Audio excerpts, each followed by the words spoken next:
1947 की वो सर्द रात, जब दिल्ली के वायसराय हाउस में मोमबत्तियों की रोशनी में एक नक्शा बिछाया गया था। सिरिल रैडक्लिफ की कलम से खींची गई एक स्याह लकीर ने न केवल जमीन को बांटा, बल्कि करोड़ों दिलों के बीच एक ऐसी खाई पैदा कर दी जिसे भरने में सदियां कम पड़ सकती थी। इस बंटवारे ने दुनिया के भूगोल में एक अजीबोगरीब देश को जन्म दिया, पाकिस्तान। एक हिस्सा पश्चिम में तो दूसरा 2000 किलोमीटर दूर पूर्व में। बीच में था विशाल भारत। ये सिर्फ दो जमीनों का जुड़ाव नहीं था, बल्कि दो अलग संस्कृतियों को जबरन एक धागे में पिरोने की कोशिश थी। किसी ने नहीं सोचा था कि धर्म के नाम पर बना यह ढांचा अपनी ही पहचान के बोझ तले एक दिन ढह जाएगा। दूरी सिर्फ भूगोल की नहीं थी, बल्कि सत्ता के गलियारों की भी थी। पश्चिमी पाकिस्तान के हुक्मरान पूर्वी हिस्से को बराबरी का भाई नहीं, बल्कि अपनी जागीर समझने लगे थे। अन्याय की पहली चोट भाषा पर की गई। 1948 में जब कायदे आजम जिन्ना ने ढाका में ऐलान किया कि उर्दू ही पाकिस्तान की एकमात्र राष्ट्रभाषा होगी, तो पूर्वी बंगाल की रूह कांप उठी। उनके लिए बांग्ला सिर्फ एक भाषा नहीं, उनका गौरव थी। 21 फरवरी 1952 को ढाका की सड़कों पर छात्रों ने अपनी मातृभाषा के लिए सीने पर गोलियां खाई। वो दिन पाकिस्तान के अंत की पहली इबारत बन गया। बरकत और रफीक जैसे शहीदों के खून ने बंगाल की मिट्टी में विद्रोह का जो बीज बोया, वो अब एक विशाल बरगद बनने वाला था। जैसे जैसे साल बीते, शोषण का चेहरा और भी कुरूप होता गया। पूर्वी बंगाल के जूट के खेतों से जो सोना उगता, उससे पश्चिमी पाकिस्तान के कराची और इस्लामाबाद को सजाया जाता। सेना में 90% पद पश्चिमी पाकिस्तानियों के पास थे। पूर्वी पाकिस्तान के लोग अपनी ही धरती पर अजनबी और गुलाम महसूस कर रहे थे। अपमान और उपेक्षा के इस दौर में एक आवाज बुलंद हुई, शेख मुजीबुर रहमान। एक ऐसा नेता जिसकी आंखों में स्वाभिमान की चमक थी और जिसकी आवाज में करोड़ों बंगालियों की धड़कन। उन्होंने 6 सूत्रीय कार्यक्रम पेश किया जो स्वायत्तता की मांग थी, लेकिन इस्लामाबाद के जनरलों को यह मांग बगावत नजर आई। 1970 का वो साल आया जब कुदरत ने भी इशारा कर दिया कि अब बदलाव करीब है।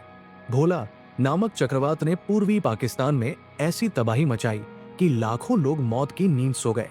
जब लोग अपनों की लाशें ढो रहे थे, तब पश्चिमी पाकिस्तान की सरकार तमाशा देख रही थी। मदद पहुंचने में हफ्तों लग गए। इस बेरुखी ने आग में घी डालने का काम किया। इसी गुस्से के बीच दिसंबर 1970 के चुनाव हुए।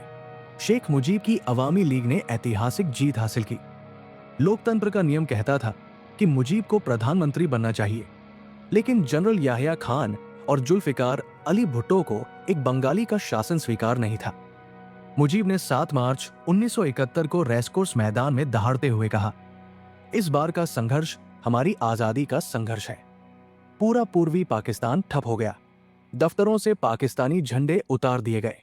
याहिया खान बातचीत का बहाना बनाकर वक्त काट रहे थे, जबकि पश्चिमी पाकिस्तान से जहाजों भरकर हथियार और फौजी ढाका भेजे जा रहे थे।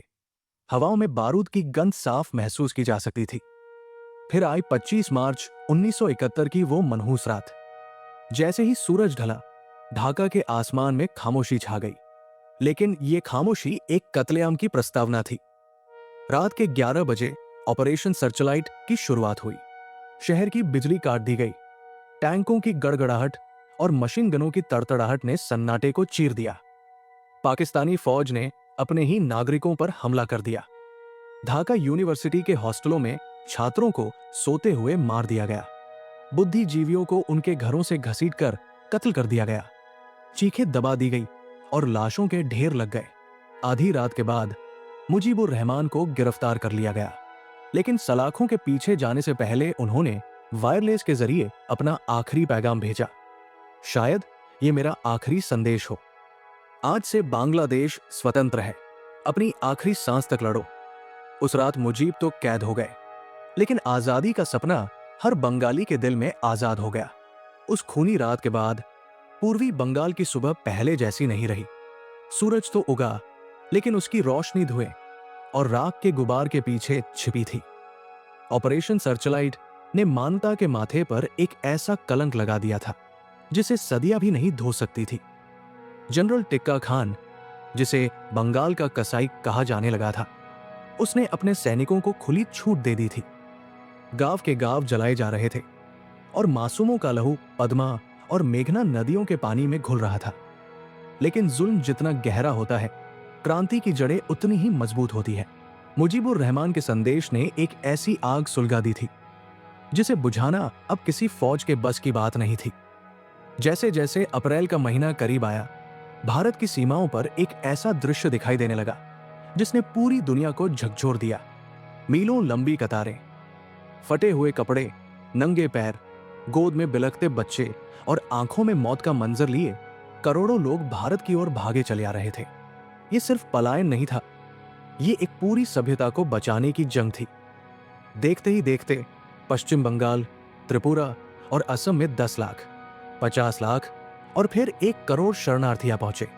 भारत की तत्कालीन प्रधानमंत्री इंदिरा गांधी के लिए ये अब केवल पड़ोसी देश का झगड़ा नहीं था, ये भारत की अर्थव्यवस्था, सुरक्षा और नैतिकता की परीक्षा थी।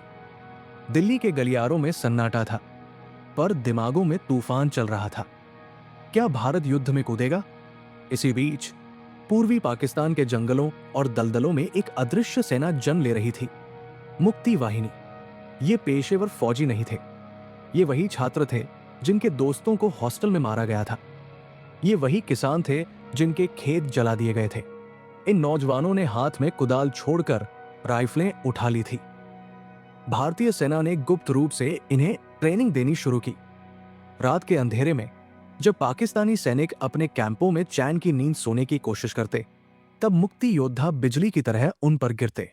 सस्पेंस अब पाकिस्तानी सेना के मन में घर कर गया था। उन्हें समझ नहीं आ रहा था कि दुश्मन सामने से आ रहा है या उनके पैरों के नीचे की जमीन से। लेकिन असली शतरंज तो साथ समंदर पार वाशिंगटन और मॉस्को में खेली जा रही थी। अमेरिकी राष्ट्रपति रिचर्ड निक्सन और उनके रणनीतिकार हेनरी किसिंजर पाकिस्तान को अपना प्यादा बनाकर रूस और चीन के खिलाफ इस्तेमाल करना चाहते थे।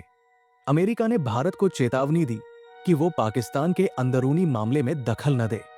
उधर चीन की सेनाएं हिमालय की चोटियों पर हलचल कर रही थी। भारत बिल्कुल अकेला खड़ा था। इंदिरा गांधी समझ चुकी थी कि अगर अब कुछ नहीं किया गया तो भारत इस बोझ तले दब जाएगा। मई 1971 की एक दोपहर इंदिरा गांधी ने जनरल सैम मानेकशॉ को बुलाया। उन्होंने कड़े लहजे में कहा, सैम, हमें कार्रवाई करनी होगी। लेकिन सैम बहादुर अपनी ट्रेडमार्क मुस्कान के साथ बोले, मैडम, अगर मैं अभी गया तो मैं हार जाऊंगा। मानसून आ रहा है, नदियां समुद्र बन जाएंगी। मुझे वक्त चाहिए दिसंबर तक का, तब हिमालय के दर्रे बर्फ से बंद हो जाएंगे और चीन दखल नहीं दे पाएगा। मुझे जीत चाहिए तो मुझे अपनी शर्तों पर लड़ना होगा। ये एक बहुत बड़ा जुआ था। इंदिरा गांधी ने दुनिया का दौरा शुरू किया। वे वाशिंगटन गई और निक्सन की आंखों में आंखें डालकर कहा कि भारत अब चुप नहीं रहेगा। जब दुनिया ने मदद से हाथ खींच लिए, तब भारत ने सोवियत रूस के साथ 20 साल की शांति और मित्रता संधि पर हस्ताक्षर किए। इस एक दस्तखत ने पूरे वैश्विक समीकरण को हिलाकर रख दिया। अब अगर अमेरिका या चीन भारत पर हमला करते तो उनका मुकाबला सोवियत रूस से होता। नवंबर का महीना बीत रहा था। सरहदों पर तैनात जवानों की उंगलियां अब ट्रिगर पर थी। ट्रेनिंग पूरी हो चुकी थी, रणनीति बन चुकी थी। पाकिस्तान के जनरल याह्या खान का सब्र जवाब दे रहा था। उन्हें लग रहा था कि वे भारत पर पहले हमला करके बाजी जीत लेंगे। वे नहीं जानते थे कि वे मौत के उस जाल में पैर रखने जा रहे थे जिसे सैम बहादुर ने बड़ी बारीकी से बुना था। 3 दिसंबर 1971 की वो शाम, ठीक 5:15 बजे, पाकिस्तान के लड़ाकू विमानों ने भारत के पश्चिमी हवाई अड्डों पर हमला कर दिया। धमाकों की गूंज अमृतसर से लेकर आगरा तक सुनाई दी। पाकिस्तान को लगा था कि वो भारत को संभलने का मौका नहीं देगा, लेकिन उसे ये नहीं पता था कि भारत महीनों से इसी क्षण का इंतजार कर रहा था। आधी रात को प्रधानमंत्री इंदिरा गांधी ने रेडियो पर ऐलान किया, अब पीछे हटने का वक्त खत्म हो गया है। जंग शुरू हो चुकी थी। भारतीय सेना का प्लान बिजली की रफ्तार वाला था। जनरल सैम मानेकशॉ ने अपनी फौज को 3 तरफ से पूर्वी पाकिस्तान में दाखिल होने का आदेश दिया। इधर जमीन पर टैंकों की गड़गड़ाहट थी, तो उधर आसमान में भारतीय वायुसेना के हंटर और मिग 21 विमानों ने पाकिस्तानी एयरफोर्स को महज 24 घंटों में अपाहिज कर दिया। ढाका का आसमान अब पूरी तरह भारत का था, लेकिन असली सस्पेंस तो समंदर की गहराइयों में पनप रहा था। पाकिस्तान की सबसे खतरनाक पनडुब्बी पेंसगाजी चुपके से विशाखापत्तनम की ओर बढ़ रही थी। उसका लक्ष्य था भारत का गौरव आईएनएस विक्रांत। लेकिन भारतीय नौसेना के जांबाजों ने गाजी को वही दफन कर दिया जहां उसने जाल बिछाया था। विक्रांत अब आजाद था और उसके विमानों ने पूर्वी पाकिस्तान के बंदरगाहों को मलबे में तब्दील कर दिया। जैसे जैसे दिन बीत रहे थे, सस्पेंस अब वैश्विक राजनीति में बदल गया। अमेरिका के राष्ट्रपति रिचर्ड निक्सन ने भारत को डराने के लिए अपना परमाणु शक्ति संपन्न 7वां बेड़ा बंगाल की खाड़ी की तरफ रवाना कर दिया। पूरी दुनिया की सांसें थम गई। क्या यह तीसरा विश्व युद्ध था? लेकिन तभी उत्तर से सोवियत रूस की नौसेना ने अपनी पनडुब्बियां अमेरिका के रास्ते में खड़ी कर दी। सोवियत रूस ने भारत को दिया अपना वादा निभाया। अमेरिका के पैर ठिठक गए। भारत के पास अब ढाका फतह करने के लिए बहुत कम समय बचा था। 11 दिसंबर की रात इतिहास का सबसे बड़ा एयर ड्रॉप हुआ। तंगैल में भारतीय पैराट्रूपर्स आसमान से ऐसे उतरे जैसे सफेद छतरियों के रूप में पाकिस्तानी सेना के लिए मौत उतर रही हो।